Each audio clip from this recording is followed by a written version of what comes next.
கோவை அருகே தனியார் நிறுவனத்தில் புகுந்த பாம்பை பிடிக்க முயன்ற பாம்பு பிடிக்கும் நபர் பாம்பு கடித்து பலி.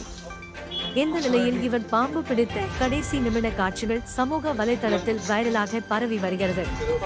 கோவை இளையபாளையம் பகுதியைச் சேர்ந்த ஸ்ரீதர் என்பவர் மகன் முரளி 15 ஆண்டுகளாக பாம்பு பிடிக்கும் பணி செய்து வருகிறார்.